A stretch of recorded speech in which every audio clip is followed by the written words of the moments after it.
Welcome to wrestling remakes Tamil channel. இந்த வீட்டில் எதை பற்றி பார்க்க போகிறேன்னா, ஃபஸ்ட் எடுத்துனே ஸ்மாக் டவுன் ஓப்பனிங் சொல்லியிருந்து பார்த்தீங்கன்னா CM bunk and Kevin Owens என்ன பேசுனாங்க அப்படின்றத தமிழில் வந்து பார்க்கலாம். மறக்காம சேனலுக்கு புதுசாக வந்துட்டுன்னா சப்ஸ்கிரைப் பண்ணிக்கோங்க. அண்ட் ஃபஸ்ட் இடத்துல இருந்து பார்த்தீங்கன்னா இன்ட்ரோ பண்ணுறாரு கெவின் ஓவன்ஸாக. போன டைம் வந்து கெவின் ஓவன்ஸ் என்ன வந்து திட்டுனா, ஆனால் இந்த டைம் வந்து அவன்கிட்ட வந்து ஒரு சில வார்த்தைகள் கேட்கணும். அண்ட் கெவின் ஓவன்ஸில் அண்ட் கோடி பற்றி அண்ட் என்ன பற்றி அப்படின்ற மாதிரி வந்து சொல்கிறாரு. அண்ட் ஃபஸ்ட் இடத்துனே அவர் என்ன கேட்குறாருன்னா, நீ லாஸ்ட் டைம் வந்து திட்டின, அதாவது என்ன கமெண்ட்ரி டேபிள் சைடு வந்து அண்ட் மைக்கு கோல் இருந்தால் இங்கே வந்து ஒன்று புரிஞ்சுக்குவார், நாங்களும் வந்து புரிஞ்சுக்கிட்டோம், நாங்களும் ஒன்று அப்பாலஜிஸ் பண்ணுறோம். ஆனால் இப்போதைக்கு அண்ட் நான் எதுவும் உனக்கு வந்து சான்ஸ் கொடுக்கலையா அப்படின்னு, ஒரு ஆப்பர்ச்சுனிட்டி கொடுக்கலையா அப்படின்னு எதுக்காக வந்து இந்த மாதிரி வந்து பேசுகிறேன். கோடிக்காக இன்னும் ஏன் வந்து கோடியை வந்து அட்டாக் பண்ண ஒரு முடிவில் சுற்றிக்கிட்டு இருக்க அப்படின்னு அதை பற்றி சொல்லு அப்படின்னு கெவின் ஓவன்ஸ் வந்து பார்த்தீங்கன்னா லைட்டாக சிரிவை போட்டுறாப்புல. அண்ட் கெவின் ஓவன்ஸ் ஃபஸ்ட் இடத்துல என்ன சொல்கிறாருன்னா, கெவின் ஓவன்ஸ் அதாவது கோடி கிட்ட மட்டும் எனக்கு வந்து கோவம் இல்லை, அண்ட் எல்லா சூப்பர் ஸ்டார்ட்டையும் மட்டும் தான் கோவம். இந்த ராயல் ரம்பில் இருக்கிற எல்லா சூப்பர் ஸ்டாரும் ஒரு சில வார்த்தைகள் பேசுனாங்க. அண்ட் சிஎம் பங்க் இருக்கட்டும், ட்ரூ மைண்டர் இருக்கட்டும், செத் ராலன்ஸ் இருக்கட்டும், அண்ட் எல்லாருமே வந்து பார்த்தீங்கன்னா நான் ஜெயிச்சுட்டு கோடியை தான் ஃபேஸ் பண்ணுவேன் அப்படின்ற மாதிரி வந்து சொல்லியிருந்தாங்க. ஏன் நாங்களாம் வின் பண்ண மாட்டோமா, ஏன் நான்லாம் வின் பண்ண மாட்டேன்னா, ஏன் நான் வந்து ராயல் ரம்பரில் ஒரு அன்டிஸ்பியூட்டட் சாம்பியனாக வந்து ஆயிடுவேன், ஆனால் என்ன ஃபேஸ் பண்ணுறேன் யாருமே இது வரைக்கும் சொல்லலை, அதனால எனக்கு வந்து ஒரு பெரிய கடுப்பு அப்படின்னு வந்து சொல்கிறாரு. அண்ட் இன்னொன்று ஒன்று சொல்கிறாரு, நான் இப்போதைக்கு இங்கே மெயினாக எதுக்கு தெரியுமா வந்தேன், உன் கதையை கேட்குறதுக்கு வரல, அண்ட் கோடி பற்றி கதையை கேட்க வரல, நான் வந்து என்னோட டைட்டில் எடுத்துகிட்டு போக தான் வந்தேன் அப்படின்னு சொல்லி ஈகிள் டைட்டில் எடுத்துட்டாரு. என்னடா சாமி, உண்மையிலே நல்லா இருக்குது இவரோட கேரக்டர். உங்களுக்கு அந்த மாதிரி கரெக்டாக செட் ஆச்சுன்னா நீங்கள் சொல்லுங்கள். போயிட்டு இருக்கும்போது வந்து பார்த்தீங்கன்னா சிஎம் பங்க் இங்கே வந்துடுறாரு.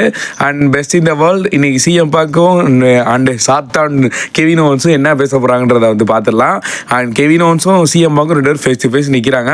லிட்டரலி அந்த மூமெண்ட் பயங்கரமாக இருக்குது. அண்ட் கெவின் ஓவன்ஸும் இந்தளவுக்கு வளர்த்துட்டாங்க. உண்மையிலே கெவின் ஓவன்ஸுக்கு இந்த ஸ்டோரி செட் ஆகுது. ஏன்னா முன்னாடி அப்படி தானே இருந்தார். அண்ட் இப்போதைக்கு சிஎம் பங்க் என்ன சொல்கிறாருன்னா, நான் எதுக்காக வந்தேன் தெரியுமா, நீ கூப்பிட்டதுக்காக வரல, அண்ட் நீ வந்து என்னை வந்து ஒரு சில வார்த்தைகள் அதாவது சிஎம் பங்க் வந்து இந்த மாதிரி கூப்பிடல, சிஎம் அங்கே வந்து அதாவது ஒன்றை வந்து சேலஞ்ச் பண்ணல அப்படின்ற சொல்கிறேன்ல. அண்ட் இப்போ நான் வந்து ரெஸ்லமேனியாவில் வரப்போகிறேன், கண்டிப்பாக அந்த ராயல் நம்பரில் நான் தான் வின் பண்ண போகிறேன், ஆல்மோஸ்ட் இது கன்ஃபார்ம். பட் இருந்தாலும் ரெஸ்லமேனியாவில் நீ அந்த டைமில் கோடி, அதாவது இப்போ கோடி ரொம்ப கடுப்பில் இருக்கால, அவனை நீ வந்து தோக்கடிச்சு நீ வந்து அதாவது அந்த அன்டிஸ்பியூட்டட் சாம்பியன் ஆகிட்டேன்னு வச்சுக்கோங்க.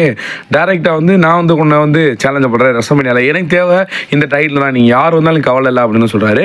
அண்ட் கெவின் ஓவன்ஸ் ஓகே நீ வந்து சொல்கிறதெல்லாம் ஓகே, நீ வந்து இது வரைக்கும் ரெஸ்லமேனியா மெயின் ஈவென்ட் பக்கம் காலை வச்சதே கிடையாதுமே, அண்ட் நான் வந்து இது வரைக்கும் 2 ரெஸ்லமேனியா வந்து மேட்ச் வந்து ப்ளே பண்ணியிருக்கேன், அண்ட் நீ வந்து இது வரைக்கும் ஒரு ரெஸ்லமேனியா கூட ப்ளே பண்ணலைன்னா, மெயின் ஈவென்ட் ப்ளே பண்ணலைன்னா நீ அப்போ எந்த அளவுக்குன்னு பார்த்துக்கோ, அப்போ நீ வந்து எனக்கு வந்து தகுதியே கிடையாது, நீ ராயல் ரம்பரில் நான் ஒன்றே மட்டும் சொல்லிக்கிறேன், நீ ராயல் ரம்பரில் வின் பண்ண மாட்டேன், அதை மட்டும் நான் வந்து கன்ஃபார்மாக சொல்லிக்கிறேன் அப்படின்னு வந்து கெவின் ஓவன்ஸ் வந்து மூஞ்சிக்கு முன்னாடியே வந்து சிஎம் பங்க் முன்னாடி சொல்லிட்டு போயிடாரு.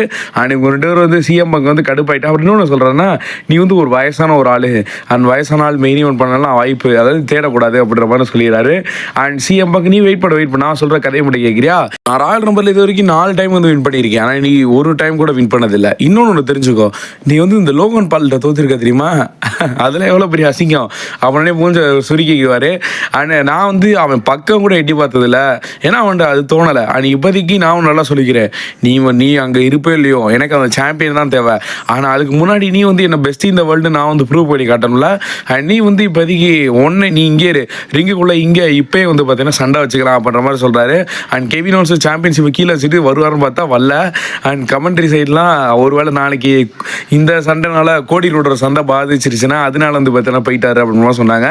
அது லிட்டரலி ஃபஸ்ட்டு ஸ்டார்டிங் செக்மெண்ட்டே ஃபயராக இருந்துச்சு. அண்ட் உங்களுக்கு கெவின் ஓவன்ஸோட கேரக்டர் பிடிக்கணும்னா மறக்காமல் ஃபயர் பட்டன் தட்டி விட்ருங்க. And thank you.